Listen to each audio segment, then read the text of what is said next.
June 18, 1963. Meridian, Mississippi.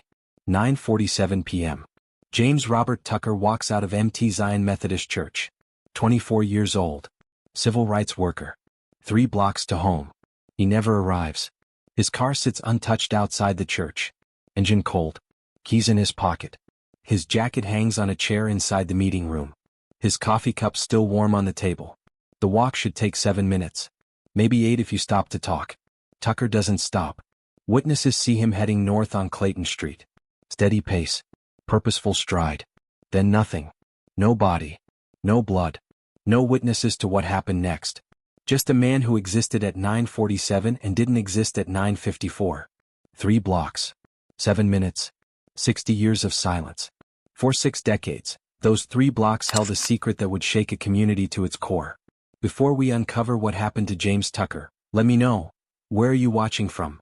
Drop your country in the comments below. And if you're drawn to stories where justice finally breaks through decades of silence, hit that subscribe button right now. Because this case will show you how truth can hide in plain sight for 60 years. To understand what happened to James Tucker, you need to understand Mississippi in 1963. This wasn't just the American South. This was the front line of a war. The civil rights movement was exploding across the nation, and Mississippi fought back with everything it had. Voting rights, school integration, basic human dignity. Every advance met with violence. Churches burned. Activists beaten. Bodies found in rivers. And into this crucible walked James Robert Tucker.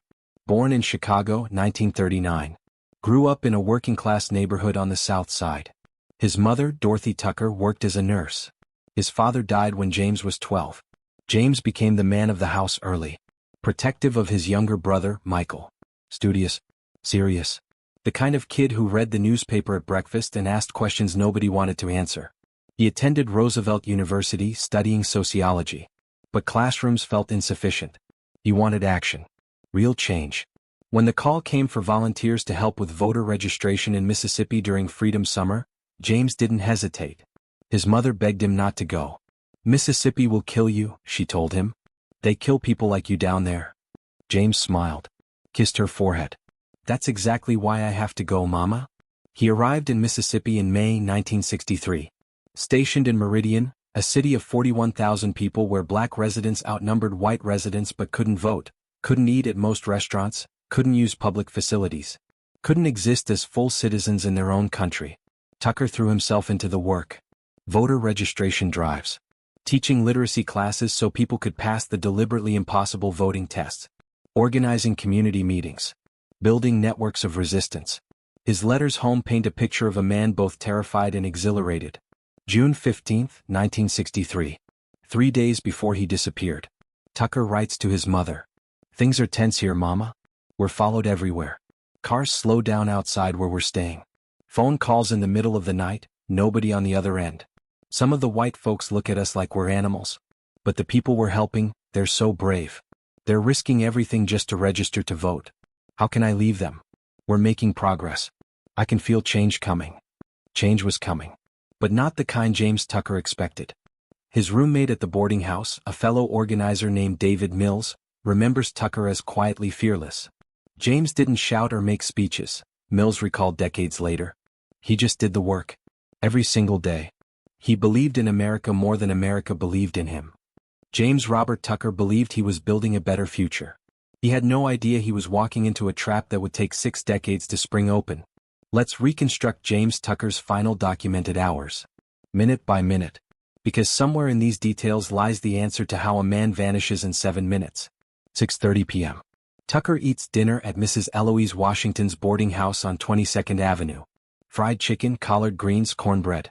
Mrs. Washington remembers him eating quickly. He mentions the evening meeting at Mt. Zion. Strategy session for next week's voter registration drive. He seems distracted. Excited. 7:45 p.m. Tucker arrives at Mt. Zion Methodist Church on Clayton Street. The meeting is small. 15 people.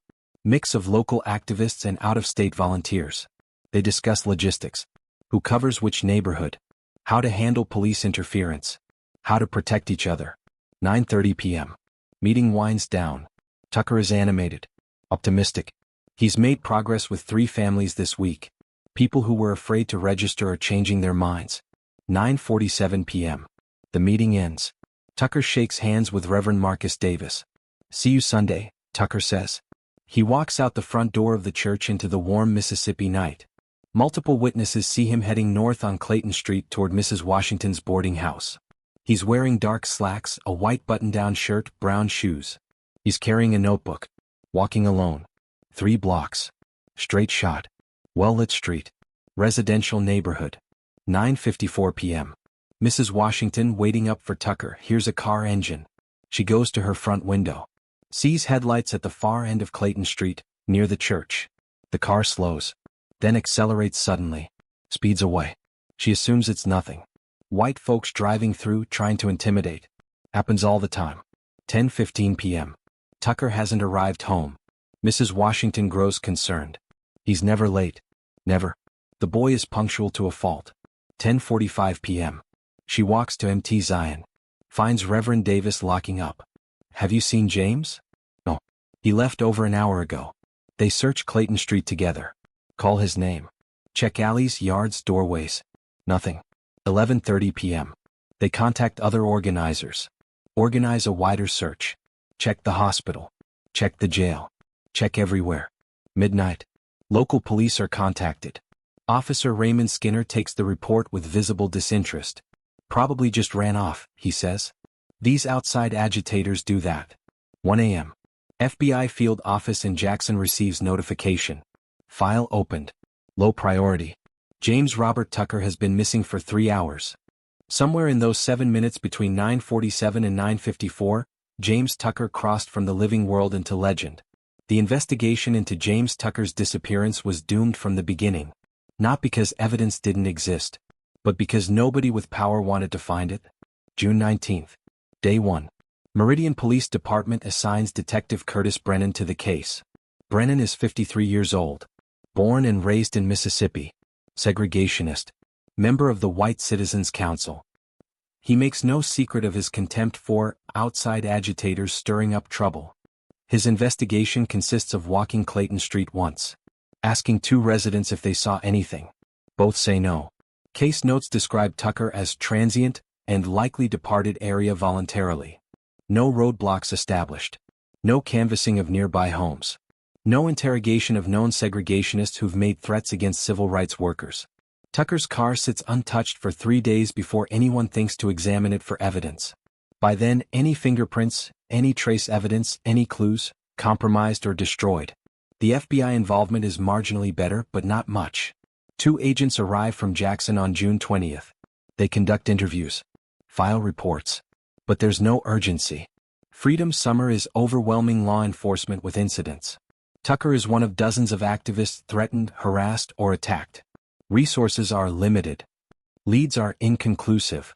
Translation: nobody cares. Tucker's family arrives from Chicago on June 21st. His mother Dorothy, his brother Michael, his aunt Ruth. They're met with barely concealed hostility. Hotels won't rent them rooms. Restaurants won't serve them. The police treat them like criminals. Dorothy Tucker sits in Detective Brennan's office, begging him to find her son. "Mrs. Tucker," Brennan says, lighting a cigarette, "your boy came down here looking for trouble. Maybe he found it. Maybe he got scared and ran home. Either way, we're doing everything we can." They're doing nothing. Meanwhile, whispers circulate through Meridian's black community. People saw things, heard things, but terror keeps mouths shut. A woman named Louise Freeman saw a pickup truck idling near the church around 9:45. 3 white men inside. She didn't recognize them. Didn't report it. Too afraid. A teenage boy, Thomas Reed, heard shouting from Clayton Street around 9:50. Sounded like a struggle. He stayed inside. Locked the doors. Told nobody for 40 years. Civil rights organizations pressure federal authorities. NAACP. SNCC. Corps. They know this pattern. Young activist disappears. Police shrug. Case goes cold. Family suffers forever. By mid-July, the investigation is effectively dead. Tucker's name appears on a growing list of victims from Freedom Summer. Posters with his photograph are distributed. His mother does radio interviews. Nothing helps. The investigation didn't just go cold. It was frozen from the start. A system built on injustice cannot deliver justice. That's not a bug. That's the design. In the aftermath of James Tucker's disappearance, Meridian, Mississippi became a town haunted by what everyone knew but nobody could say. For the black community, Tucker's vanishing was another brutal confirmation. Another young life swallowed by Mississippi's appetite for violence. Another family destroyed. Another name added to the list of people who died for wanting basic human rights. Mt. Zion Methodist Church held a vigil every Sunday for 12 weeks. Candles, prayers, hymns sung through tears. Reverend Davis preached about faith and endurance. But privately he told fellow activists, "James is gone. They killed him. And they'll get away with it like they always do." Fear rippled outward. If they could make James Tucker disappear without consequence, anyone could be next. Some volunteers left Mississippi.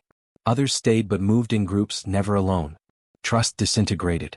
Every white face became a potential threat.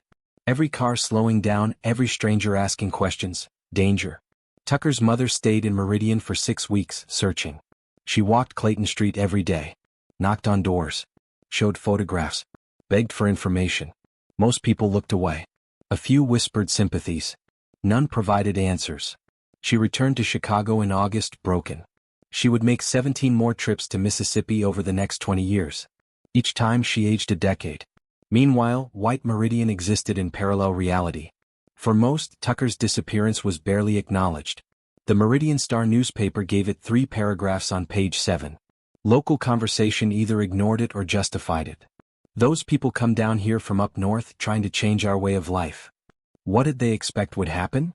Play stupid games, win stupid prizes. In diners and barbershops, the message was clear. James Tucker got what he deserved. But beneath the public indifference, whispers floated. Whispers that didn't stay whispers. People knew. Certain names circulated in hushed conversations. Klan members. Citizens Council leadership. Men who'd been seen driving through black neighborhoods that week. Men who'd made threats at segregationist rallies. Everybody knew something. But knowing and saying are different things. Saying meant becoming a target. Saying meant your house might burn. Your job might disappear. Your own family might vanish next. So silence became survival. Tucker's younger brother Michael, 20 years old, dropped out of college. Consumed by grief and guilt. He'd wanted to go to Mississippi with James. Their mother had forbidden it. Michael spent the rest of his life wondering if his presence might have changed everything. In Meridian, Mississippi, everyone knew something. And everyone said nothing. 1973. 10 years after James Tucker disappeared. Robert Haynes joins the Meridian Police Department as one of its first black detectives. He's 32 years old. Former Marine. Born in Alabama, raised in Tennessee. He moved to Mississippi because someone told him it was impossible to change the system from inside. Haynes decided to prove them wrong. During his first month, his supervising lieutenant hands him a box of cold case files. "Busy work," the lieutenant says. "Keep you out of trouble?" Third file down, James Robert Tucker. Missing June 18, 1963. Status, unsolved. Haynes opens the folder. 12 pages. Witness statements so brief they're useless. No follow-up reports. No investigative leads. Just a missing person report and a few dismissive notes from Detective Curtis Brennan. Something about the case grips Haynes. Maybe it's the age. Tucker was 24 when he vanished. Haynes is 32. Close enough to imagine himself in Tucker's shoes.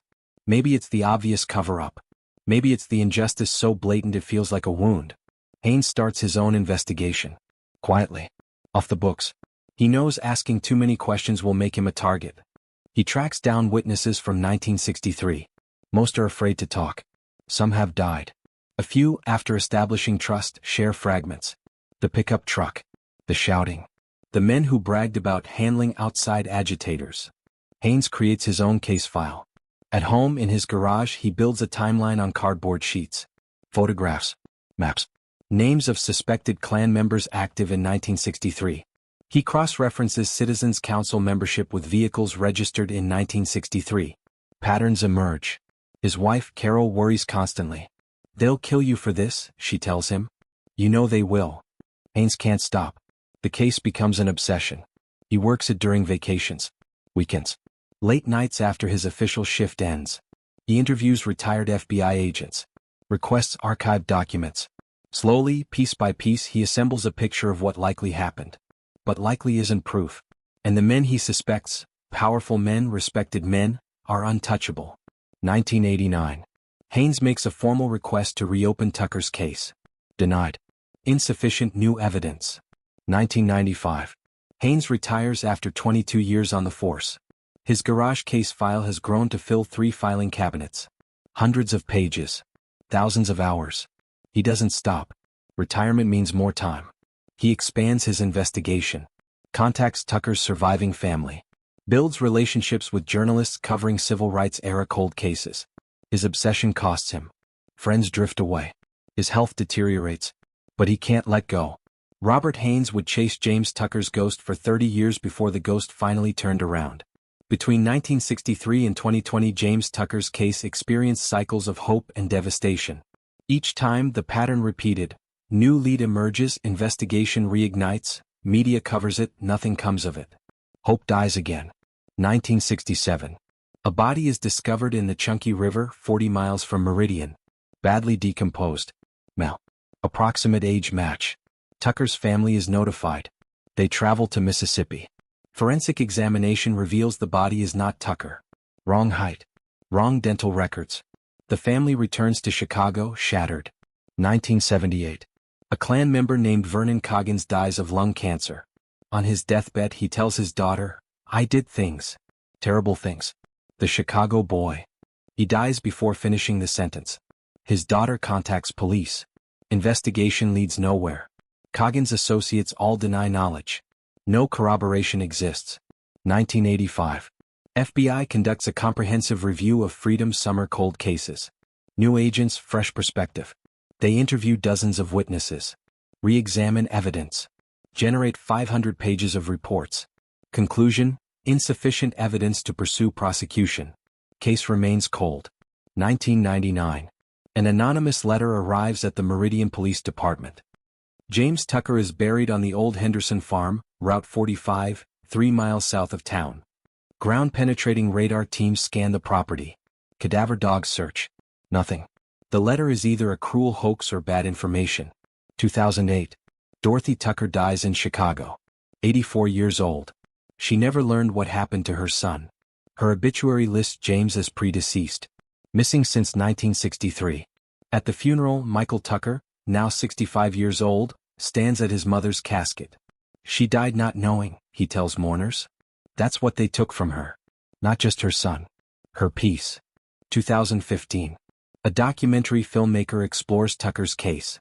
Renewed media attention. Brief surge of tips. None pan out.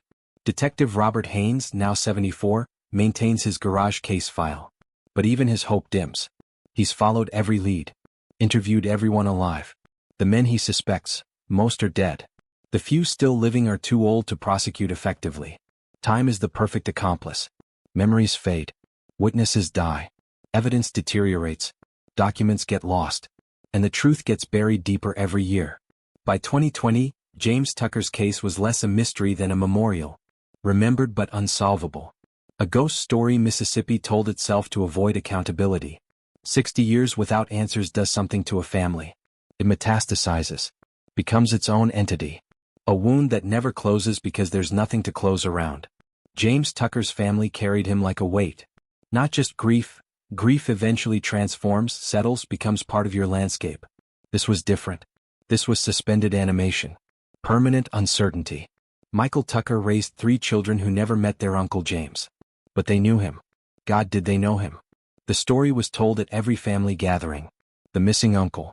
The one who went to Mississippi and never came back. The one nobody could find. The one nobody seemed to care about finding. Tucker became mythology. St. James. Martyr James. The family's permanent open wound. Michael's daughter, Patricia, describes growing up with her uncle's absence. He was everywhere and nowhere. His picture on the mantle. His name invoked whenever we talked about justice or racism or family. But no grave to visit. No real closure. Just this hovering presence of someone we'd never meet but could never forget. The psychological term is ambiguous loss. Loss without resolution. No body to bury. No confession to process.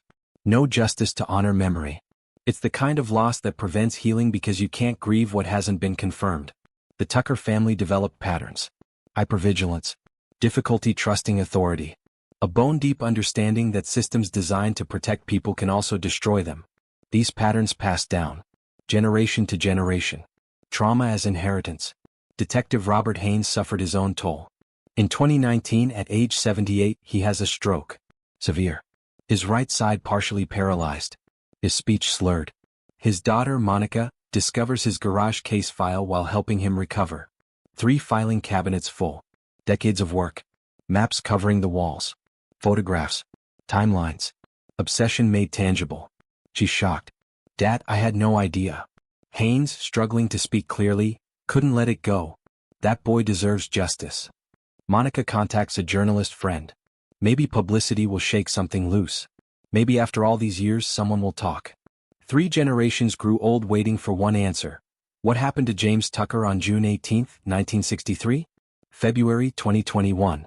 Meridian, Mississippi. Eleanor Pritchard dies in a nursing home. 83 years old. No children. One estranged grandson, Kyle, who she hasn't spoken to in 15 years. Kyle inherits her house on 7th Street. A modest home she'd lived in since 1958. Kyle doesn't want the house. Wants to sell it fast. Needs to clear it out first. The ground floor is standard elderly person accumulation. Newspapers. Furniture. Photographs. Sad and ordinary. The attic is something else. Kyle finds a locked steamer trunk pushed into the far corner. Heavy. Steel. The lock is rusted but intact. He pries it open with a crowbar. Inside, documents. Stacks and stacks of documents. Meeting minutes from the White Citizens Council, 1962 to 1967. Membership rosters. Financial records. Photographs of civil rights workers under surveillance. James Tucker's photograph is among them. So are 30 others. And then, a handwritten ledger. Brown leather cover. Brittle pages. Neat handwriting. List of names, dates, and cryptic notations. June 18, 1963, JRT Chicago, handled June 1863 EG confirmed. Kyle stares at the entry. He doesn't understand what he's looking at. But he understands it's something bad. Something hidden. Something his grandmother kept locked in her attic for 60 years. He calls the FBI. Within 48 hours, a team descends on the house. Cold Case Unit. Civil Rights Era Crimes Division. They catalog everything. Photograph every page. The ledger is particularly damning. Cross-reference begins immediately. JRT. James Robert Tucker. Chicago. His hometown. June 1863. Date of disappearance. Handled. The implication is clear. EG confirmed. Who is EG? Researchers pull Citizens Council membership rolls from 1963. 47 members in Meridian. For with the initials EG. Eugene Garrison. Age 35 in 1963. Owner of Garrison Lumber Company. Deacon at First Baptist Church. High-ranking Citizens Council member. Alleged Klan affiliate though never confirmed. Current age 93. Still alive. Living in a care facility on the edge of town. The investigation explodes into action. Modern investigative tools meet decades-old evidence. Document analysis. Handwriting verification. Genealogical research to locate descendants of witnesses who've died. And Robert Haynes gets a phone call. FBI Special Agent Lisa Chin introduces herself. Explains the discovery. Asks if Haynes is willing to consult. His case file, the one in his garage, might corroborate new evidence. Haynes, recovering from his stroke, can barely believe what he's hearing. You found something real? We found something real. Haynes' parallel investigation, 30 years of obsessive documentation, becomes invaluable. Names he flagged decades ago match names in the ledger. Patterns he mapped align with Citizens Council activities. His work validates the new evidence. After 60 years, momentum builds. Witness descendants are contacted. Some cooperate. Others refuse. But pieces assemble. The case that went cold in 1963 erupts back to volcanic heat. After 60 years, James Tucker's killers had kept one record they never meant to preserve. Eugene Garrison. Let's talk about the man who lived 93 years as a free man while James Tucker's family suffered 60 years without answers. In 1963, Garrison was a pillar of white Meridian society. Owner of Garrison Lumber Company, a thriving business with 40 employees. Married to Barbara Garrison. 3 children. Active in First Baptist Church, where he served as deacon. Little League sponsor. Chamber of Commerce member. Respected. Admired. Trusted. He was also a violent white supremacist.